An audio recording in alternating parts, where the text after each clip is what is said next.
नाज़रीन, भारत और पाकिस्तान के दरमियान 1947 से शुरू होने वाली जंग आज भी जारी है।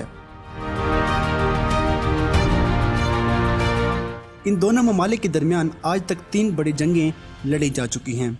अगर आज की हम बात करें तो ये दोनों ममालिक पहले से ज़्यादा ताकतवर बन चुके हैं। इनके पास जदीद तरीन missile techniques, thunder, jets, weapon और इसके साथ साथ दुनिया के एटमी हथियार भी मौजूद हैं। और ये दोनों ममालिक एक दूसरे को रोज़ाना एंटी वार की धमकियां भी देते नजर आते हैं। अगर इन दोनों ममालिक के दरमियान न्यूक्लियर वार हो जाती है तो इसके असरात क्या होंगे और किस मुल्क को सबसे ज़्यादा नुकसान होगा। न्यूक्लियर रेडिएशन इस कदर ख़तरनाक होती हैं कि वो एटम बम के अंदर से इलेक्ट्रॉन्स को रिमूव कर सकती हैं, जहाँ तक कि हमारे जिस्म में मौजूद DNA को भी डैमेज कर सकती हैं। इस सूरत में क्या होगा कि पाकिस्तान और इंडिया दोनों न्यूक्लियर का इस्तेमाल करें और इसके नतीजे में पहुँचने के लिए हमें यह जानना होगा कि न्यूक्लियर बम कैसे काम करता है।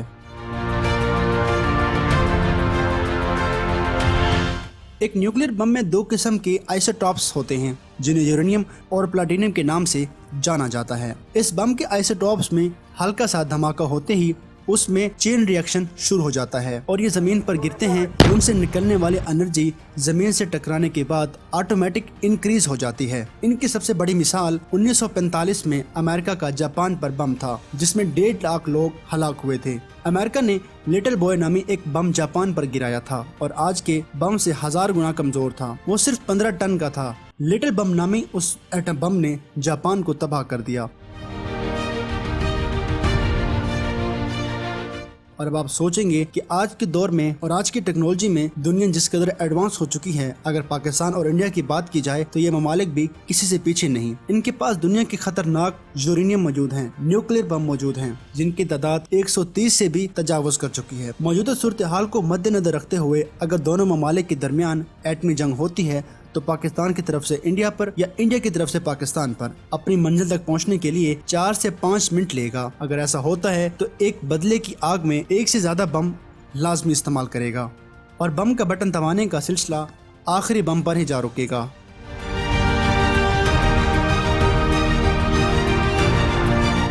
आप खुद सोचें कि हिरोशिमा पर गिरने वाले एटम बम ने किस कदर तबाही मचाई थी और फिर उन दोनों ममालिक के 207 से ज़्यादा एटम बम और एक एटम बम जिसका वजन 110 से 130 किलो टन है, जब ये पाकिस्तान और इंडिया के इलाकों में गिरेगा तो तबाही का आलम क्या होगा।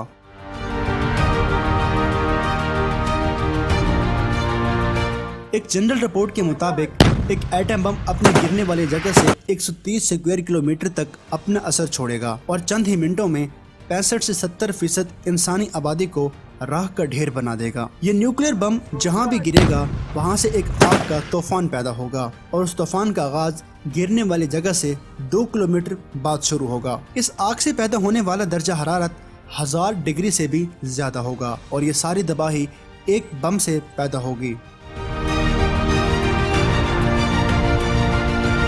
तो अब आप अंदाज़ा लगा लें कि पाकिस्तान और इंडिया के तकरीबन 207 न्यूक्लियर बम जब पाकिस्तान और इंडिया के मुख्तलिफ शहरों में फटेंगे तो क्या आलम होगा। ये बम गिरने के बाद ये तबाही सिर्फ पाकिस्तान और इंडिया में नहीं होगी बल्कि पूरी दुनिया में होगी।